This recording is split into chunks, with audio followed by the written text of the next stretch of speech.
Hello, mi gente. Welcome to Entre Acts, your favorite podcast, ya tú sabes. I'm Linedy Genao, and I am so excited to introduce this week's guest. I'm so honored. Our next guest is a titan of the theater world, but for me personally, he holds a very special place in my own journey. He was the very first designer for my Broadway debut, and I remember exactly what it felt like to have someone in that role who understood me, not just as a performer, but as a person, as a Dominicana. Oh my God, this is going to make me emotional. He has shaped and defined the visual language of Broadway and our most celebrated stories. From the Dominican Republic to the Bronx to the biggest stages on Broadway and Hollywood, he has dedicated his life to breaking barriers, creating pathways for others, and has been a trailblazer every step of the way. He is a 6-time Tony-nominated costume designer, an Emmy nominee, and beyond his artistry, he's a titan of advocacy, having led the American Theater Wing as chair and recently stepping into the role of chair of Hola as the organization celebrates 50 years of championing Latin voices. I am so excited to sit with this legendary artist and to share how full circle this moment is to me. Mi gente, please welcome Emilio Sosa. Hola. Hola, ¿cómo estás? I'm very well, thank you. Thank you for being here. It's a pleasure. It's like it's a full circle moment for Literally. me as well. Thank Watching you. you behind the microphone as you've navigated your journey from when I first met you as a young actor, green as green can be. Like Green as green, literally. Thank but you you so had your heart and much. soul was always pure, and your talent was always extraordinary. And it's been a joy to see you just navigate what it is, the landscape of American theater, which is not very easy. And for Latinos, Latinas, it might be even a little harder. Mm-hmm. So whenever I see you shining, it really is, you're just a beacon of proudness for all of us Dominicans. God, thank you so especially much. theater people. So I wanted to say that to you in person. That means a lot coming from you. Thank you. As I literally shed a tear. That means so On much. cue. On cue. No, but likewise, like you are, I'll never forget when I found out you were Dominican because I was like, Sosa. First thing I thought of that, I'm sure everybody asks Sammy, you, right? are you related to Sammy? I mean, are you? I'm sure. I don't know. Who knows? But that's Who the first thing I knows? thought. And I was like, wait, Sosa is a Dominican last name. I have to Yes. find out. And then to know that the costumes that were designed for our show from my body that have my name on them are created and designed by Emilio Sosa, a Dominican on Broadway, is just so like I couldn't have wished for a better entrance into this industry than with you. So thank you so much. Thank you. Thank you. So before we get started, Right. I like to format this. Oh my gosh, I should have brought powder because my tears are talking. Before we get started, I like to format these episodes as un sandwichito because we Okay. all know, especially Dominicans, our food is a very important part of our culture. So I had to incorporate this into the episode. Okay. So we're going to play a little game of dominoes. Okay. Where you're going to pick a domino and you'll sum up that number and that'll pertain to an icebreaker question. Are you ready? And you already have the questions. I do. I do. Okay. Here we go. Here we go. Vamos a ver. Vamos a ver. 2. Number 2, a last minute rip 5 minutes before curtain Mm-hmm. or a major coffee spill on a silk bodice during intermission. Mm-hmm. The show must go on. I don't know what. So the last minute rip 5 minutes before or a coffee spill during intermission? Oh, what, I don't know what the question is. Is it Which worse? one would you rather? Which I'd rather have neither. Oh, you have to pick one. But if I had to pick a spill, Really? yes, because a spill, the dress is still or whatever you're wearing is still intact. You're right. So you don't need to do anything to it. It's wet. You'll just have to chalk that one up for the day. But if you have a tear, that means that then you're stopping the actor from moving, Holding the curtain. to sew it, holding the curtain, and all that. You're right. I didn't think about that. Okay. That'll be true. my call. No, that's true. I think mine too. As an actor, you might say, "I'd rather have a spill because spill. again, like you Yeah. said, we're gonna fix it quickie. Yeah. Yeah. Okay. All right. Hopefully. Next. Hopefully. Oh, there's next. more. Yes. We're doing like 4. 9. 9. You can only have one for the rest of your life. Mango or sancocho? Sancocho. Yes. It has everything. It has everything. I love mango, but sancocho It's a meal in a bowl. If you don't know what sancocho is, please do yourself a favor and go to any Dominican restaurant and order a sancocho. It will change your life. Yeah, my mom makes a good one. I bet. What's your favorite kind of protein in it? Rabo. Me too. My grandma. I forgot the English name. What's oxtail. Oxtail. My grandma always jokes now, el rabito está muy caro, that it's expensive. It is. So we're like, Mama, when are you making rabito? No, it's too expensive. I know. I went to the supermarket with my mom and I'm like, it's what it is. So it's expensive. A whole filet mignon dinner now. Yeah, totally. Okay, next. Oh, I forget. I'm so mesmerized by you. 4. Okay, which would you rather? Which style? Bold or timeless? It really depends on the occasion, for one. But if you're asking for my personal style, classic was an option. Bold or timeless? Timeless. I love that. I love that. I think me too. Because it's timeless. Yeah. I mean, the thing for me, trends you can add to a great wardrobe, but you shouldn't base your whole wardrobe on trends. You know what I mean? Listen to that, y'all. That's so you can true. always add some wild stuff on top of something you've already had that fits well and you love, and not go full head into a trend. You've just inspired me to go through my closet. Okay. I'm closet spurging as well. I need to do that. Okay, last one. Oh, okay. One more. 3. Number 3. What is your bodega order? Oh, what is my... I'm very, very particular. 2 eggs, fried, medium, on rye toast with butter. Ooh. And iced coffee that's like $3. I know that's right. That's how you know it's going to be good. Rye bread. I think I've only had it. I can count on one hand. Yeah. It just has a little weirdly different flavor to it. Usually it was wheat, but then I changed the bread. Although I'm trying to cut bread out. Same. As a whole. I've been making my own bread. I make sourdough. It's a lot of work. Yeah. It's a lot of work. On your day off? It takes like 2 days. Because the prepping and the rising, you guess you have to commit. That's a commitment. It is. Yeah. It is. So I'll make 2 at a time, and then I won't make it for like 2 weeks because it's just too much work. You're making bread. Look at you. You're on Broadway. You have your own pot thing, and I was making my own milk at one point. COVID. It's like then you started doing those DIY, and oh god, it's a time. Bueno, thank you for indulging me on dominoes. So, Emilio, as you know, Entre Acts, this is a space where we talk about how we navigate those time periods between jobs, right? Mm-hmm. But I wanted to create a space where we talk about that because oftentimes it comes with shame or embarrassment, or the first thing people ask are, what are you doing now? As soon as you finish a job. And it's like, I literally don't know. And I love to say, you don't ask a teacher during the summer what they're doing. Right. You know, they're living their life, they're enjoying life. But it's very unique for us because, again, this is our livelihood. Yeah. So I wanted to ask you, what does the in-between period mean to you? Cry. Literally. I love. I'm joking. Oh, you're joking, or no. I know, right?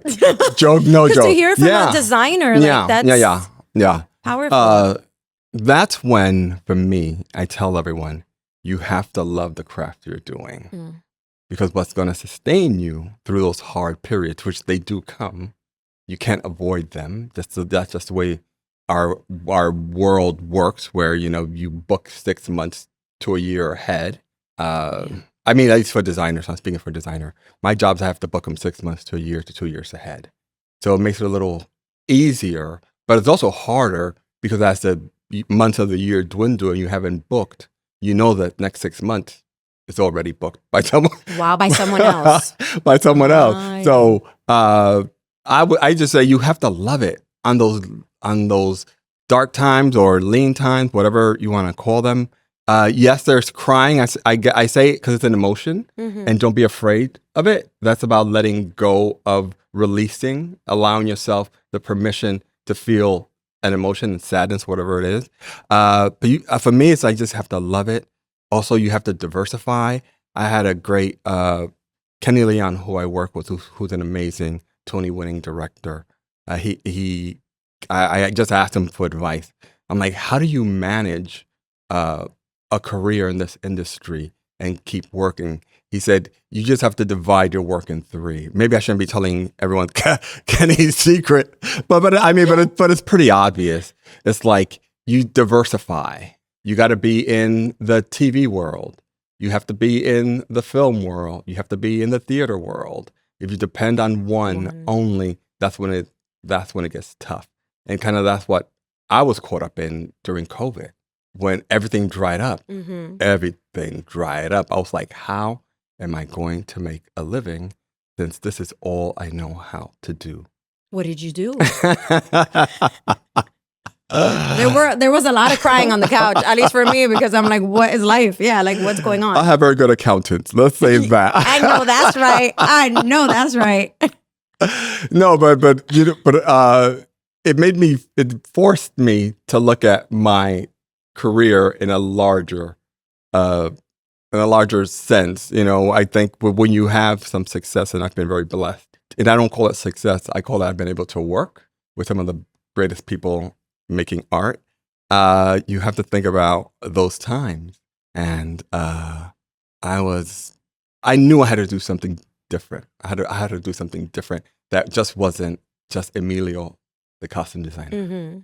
I needed to expand the brand, and I've done a lot of crazy stuff in this world as far as media, from reality shows to what? What reality show did you do? It's interesting that I even bring it up because it's something that I don't bring up. I was on Project Runway. No, you weren't. There was a Dominican project. Espérate. I didn't know that. A long time ago, yeah. Okay, I'm going to go back into the archives and watch that episode. Yeah. So I've taken a lot of different roads on how to pad my career as far as having, on-camera credit, working behind the scenes, doing concerts. I've done I've done concert dance. So I've done a lot of different things that if theater is not popping off, then, maybe there's a dance company that needs something going on, or I can jump on a commercial or something. I try to make myself well-rounded in a sense that I could do a lot of different things. I love that. That's amazing. That's amazing. So you work with fabric, which is tangible and real. When you're not working, do you find your sense of self starts to feel intangible or unstructured? How do you ground yourself when you don't have a garment to shape? So in those periods, how did you ground yourself other than diversifying, like you just said? How do I ground myself when I'm not working is the question, is what I'm receiving. I take care of self. And this is not something that I've been doing for a long time. This is really, really recently.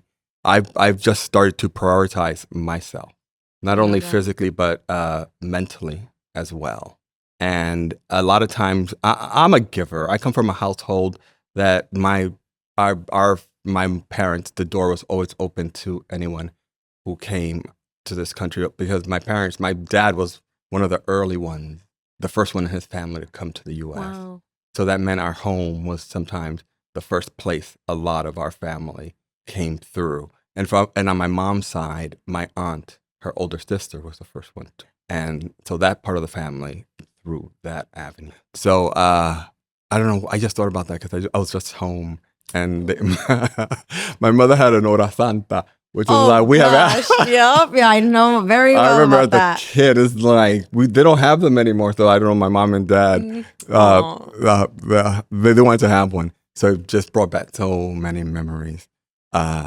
So being grounded, it's about taking care of self. It's about doing things that I want to do for myself. It's about taking myself out to the museum. If I want to see an exhibit, it's going to the movies. It's going to walk on the park. I'm a huge people watcher, although you can't do that as much anymore. Why?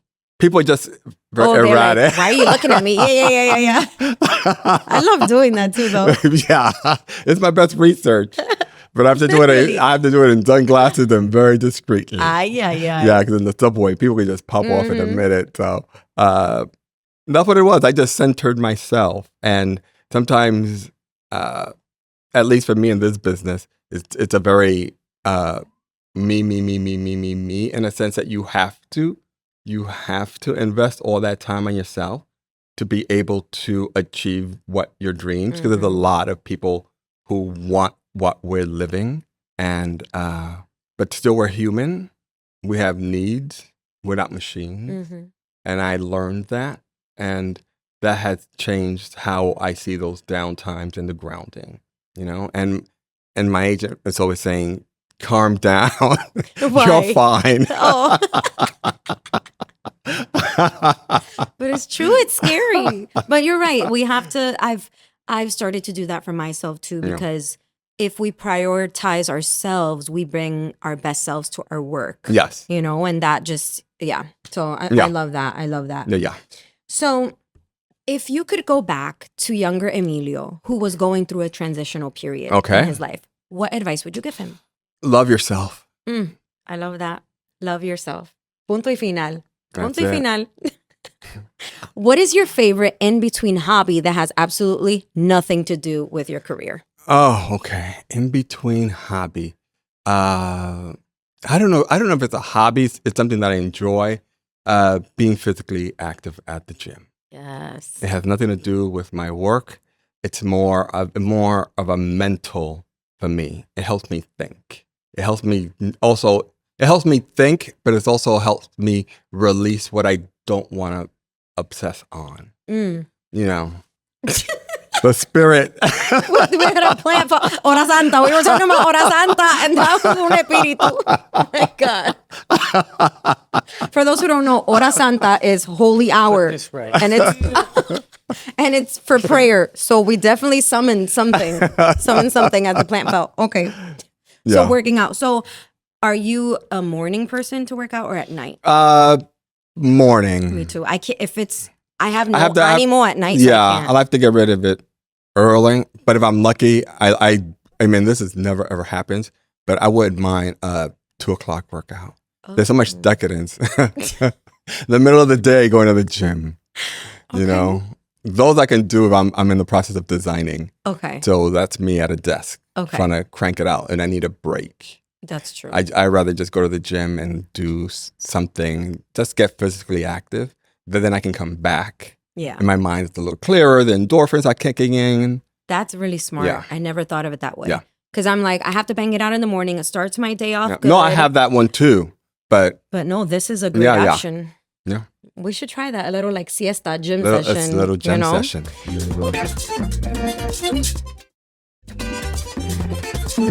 So if you had to name your current act, what would it be? Reflection. Oh, I love this. Reflection. I love that. I've been trying to do that too, personally, like outside of work, just to see how I'm being my best self at home, being my best self, of course, in my career, but being my best self to myself. Yeah. So that's really inspiring. Thank you. I love that. Okay. So if you had to describe yourself to someone who only knows you from your work, how would you describe who you are outside of your artistry? Like, who is Emilio Sosa? That's, I don't know. You're right.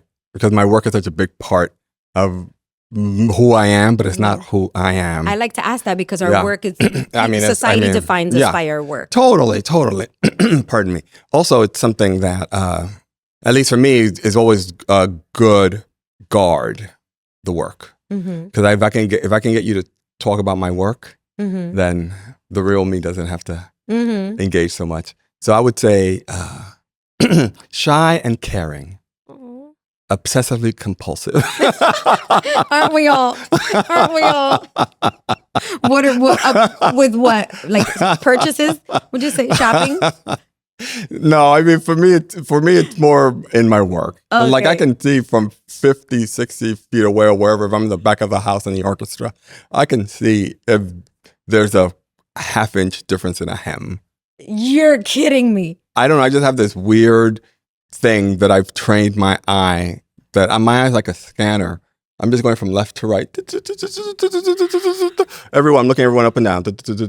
And then a literal computer. Yeah. And it's just, that's what I do during performances. It's just because for me, it's never ever 100% perfect. Because you always want that extra day. Yeah. You want that extra week. You want that, we want that extra $100,000 in the budget. I know, that's right. And on your feet, what number would you say that you were the most like, no, this is wrong? Well, That you had to redo over and over and over. new musicals are the hardest. Really? Yeah. But I enjoy them the most in a way because you're creating something that hasn't been done. So everything is new. There's no, how was it done before? You can't research the history of the show. That's why I think it's so exciting to do new, because your new becomes the blueprint. How people change it is after they've seen how we did it. I know that's right. So that's why I enjoy doing new work in a sense.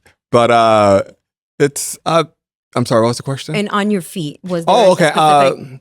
It changed so much. The thing is, a musical for me, I consider it, it's a living organism. It's not set in stone because the actors are still rehearsing, learning. The writers are still writing, the musical directors are still working on orchestrations.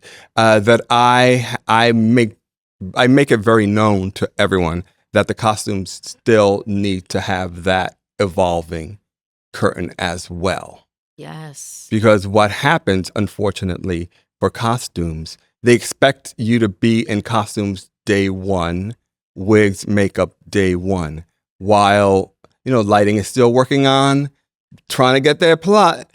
Scenery is still running around doing this, It should be no, you're right. It should be the same. So I always fight for our right to have that development time as well. Because as the show grows, I think all departments need to move with it. All departments need to move with it. Absolutely. And I turn in designs 6 months ahead. That's when that's when they want it. They usually there's a deadline for the designs to be done. But that's prior to rehearsals. Yeah. That's prior to anything. So what happens in the rehearsal process for me affects what I've designed. So I can't be beholden to a design that I designed 6 months ago. That's what I'm trying to say. And sometimes that's harder versus later because it's like a chain effect. You've got the designs approved. They're already being made. So any little change, it disrupts like the food chain. That's so true. I didn't think about that because you're right. The first day of rehearsal, we're already seeing sketches. Yeah, all your sketches like, ooh, wow, wow. I'm like, don't get too in love with this. This is just a roadmap. It is not the destination. Oh my gosh. I will say I took... Because we changed your costume we did, a million times. We did, I know. But my Mi Tierra one, I'll never forget. Okay, Mi Tierra, if you don't know that song, go ahead and listen to it from Gloria Estefan. That was probably my favorite number in the show because all of the ensemble women and all of the men too, we all had these gorgeous custom gowns. I think 1950s. Yeah, 59, 58, 59. And all of us were in what color situation would you say all the girls were in? I was in like a pink. Yeah. But I think pink, because you were the ingenue. So we put you in pink like Dior. It was all chiffony, netty, and like a frothy. Oh my gosh, it was just all frothy. A lot of deep, rich colors, but we were that number took place in a Havana nightclub, and in that time period, Havana was like the Paris of the East. Havana had everything. So I mean, the women were wearing Christian Dior. They were wearing. I mean, Havana was popping it. Wow. So the clothing had to inspire and get inspiration from that part. Not so much what was happening in Havana, but what was happening in Europe and in Paris. Oh, wow. Because, the people who could go to these places were super wealthy. And a lot of them got their clothing from Europe. So I wanted to make sure that we showed the difference between the other numbers that were like the opening number, when the washing and all of that, and that whole number, how those were just bright, beautiful, light, airy colors and movement, that I wanted the nightclub to feel like really dressed up, period, and, European in a sense. I love that. And now that I'm like seeing the costumes in my mind, I can see that. Some of the girls almost looked like, not tangle-like, but tight, and then it opened up with a slit, and other girls, like my dress was flowy. When I turned, it just spun everywhere, and other dresses were right in the middle. Oh my gosh. It was and fun. The hair pieces, and I I love that. That was my favorite number. Oh, cool. That was my favorite number. Bueno, Emilio, that was the middle of the sandwichito part. Okay. Where we talked about the in-between. And now we got to the other piece of the rye bread. Okay. So this is like our hot takes chisme game situation. Okay. So what's a rule you hated from your parents that you now fully support? Okay, as Dominicans, were your parents strict? Because mine are. Yeah, I mean, I equate growing up to being in boot camp. If you know, you know. I have brothers, no sisters, so it was yeah. Oh, bless your mom. Bless your mom. Ay, Dios mío. Everyone says that, but you know what? We're the most three divided. I have 4 brothers, but we're the most 3 divided children to my mother. Really? Yes. I mean, I don't know. I mean, it's when she is the only female energy in the house. Yeah. Everything is, that's what you know. It's not like we had sisters running around, haciendo locura and shit. It was, my dad was very, very like, yeah. So what's a rule from them? From them. That you hated that you now fully support? God, we didn't have rules because we knew not to do anything. Yo, it's great. Like, for example, for me, growing up, it was really hard. When I finally got a phone at like 16, it was a flip phone. Yeah. My dad used to make us, my brother and I, put our phones on his nightstand. Yeah. Which I understand now because we would have been up all night on our phone. Even though we were texting 3 people. But it's like, now I understand and appreciate that. And Yeah. Well, I'm so pre-phones. So I would have to say, oh my God. Like, did you have to eat all your food? Like, tú no te vas a levantar hasta que... No, we all ate. My mom is a great cook. So we were lucky. I want her sancocho. My mom has been like the great cook in the family. What? Well, they were insistent. What it is, my dad had more like little things. Like, my dad was always like, don't wear a bright colored hat if you're going to go to the bank and doing banking. I don't know, paranoia. They can notice you're taking money. They can see you in the yellow hat. You'll be noticed. You'll be noticed. It's something like that. Okay. Always something. No, I mean, my brothers and I, we were good kids. Good. In a sense that we were so traumatized that you did not want to like. We didn't push any buttons. We did our schoolwork. We did what we were told, and when we have time to head out of there. I know that's right. Your parents kept a strict regimen there. Yeah, I was pretty mad. Okay. What is your Roman Empire? Like, what is something that you think about way too much? For example, mine is winning the lotto. Like, I know exactly what I'm going to do. I know exactly, like, como una loca, I think about this way too much. So is there, like, anything that you think about way too much? That's almost impossible. Oh, no. Good. I mean, I try not to give myself impossibilities. I need to take that advice. Although winning the lotto wouldn't be bad. Right? And every time I see it like at a stupid number, I'm like, okay, I'm going to play. But that's how they get you. That's how they get. Yeah. But I don't play it on a regular. Me neither. It's like you got to be in it to win it, right? I'm not in it. I only play if it's like a disgusting number, like in the billions. Exactly. And the whole family's like, oh, put $20. Yeah, exactly. Yeah, totally. Yeah. Totally. I'm one of those. Yeah. Okay. What is your perreo song? Like, what is your song that you're like jamming to? Or that gets you in the mood anytime, any day? Oh my God, I'm embarrassed to say. No. What? No, that I don't. I used to work to music. I don't work to music anymore. What song? I don't know. I don't. What was your what was the song that you would put on while you would work? Oh my God, guys, you are stumping me with these questions. I've never been asked. These questions. Okay, is there a Dominican artist or song that you like, that you love? No. You know what it is? I'm trying to figure out generational. We're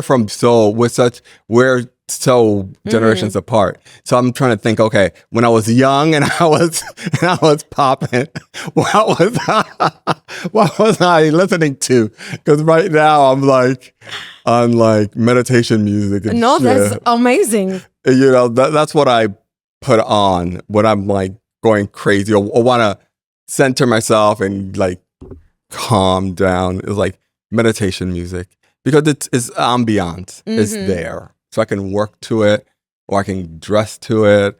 I can be on the phone to it. It's something that can be in the background, and it helps keep me there. So I love that. I would go love there. That. What is always in your bag during tech? I cannot say what just came to my mind. Lord Jesus, help me. Okay, snack wise, what is always in your bag? I'm screaming. Snack. It would be some kind of fruit. Okay. Or nuts. Okay. Yeah. Fruit to nut. Water. Love that. Yeah. Love that. Okay, and for our final segment, this is a game called Bed, Wed, Dead. So we keep it PG-13 here. Instead of marry, kill, what would you bed, what would you wed, or what would you dead? Okay? First, habichuela con dulce, tres leche, or majarete. Which one would you dead? Bed, wed, or dead? Tres leche. You would No. dead. Yes. Sugar. You're right. What about habichuela con dulce? Well, at least you have habichuela. You got the protein. Oh my God, you're so right. I've never thought of that. So would you bed or wed habichuela con dulce? Versus, what was the third one? Majarete. I would wed majarete. Yes. And bed Habichuela con dulce. That's like a treat. The protein, yes. It's sweet, but you can defy it because it has protein. The beans.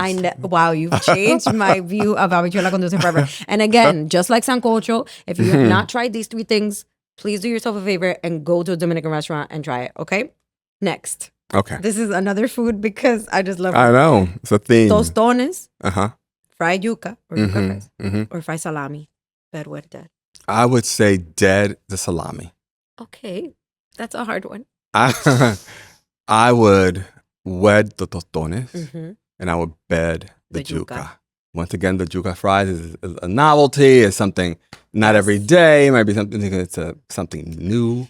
You're so right. Tostones is like a staple. Yes, yes. Okay, last one. Wearing black head to toe forever. Wearing neon forever. Or wearing a costume from one of your past productions every single day. I would dead neon. I would wed black forever. Think texture, people. Black is just a color. Yes, you're dropping the styling gems here for free, everybody. I'm just letting you know. And then bed a costume because I've done some really great stuff. Which would you pick? Like top 2 shows or? Top 2 shows, I would say Sweeney. We did a really great frock coat for Josh. And a frock coat has been forever since 1845. Wow. It's been the same style. But it looks so great even today. Wow. I would steal that.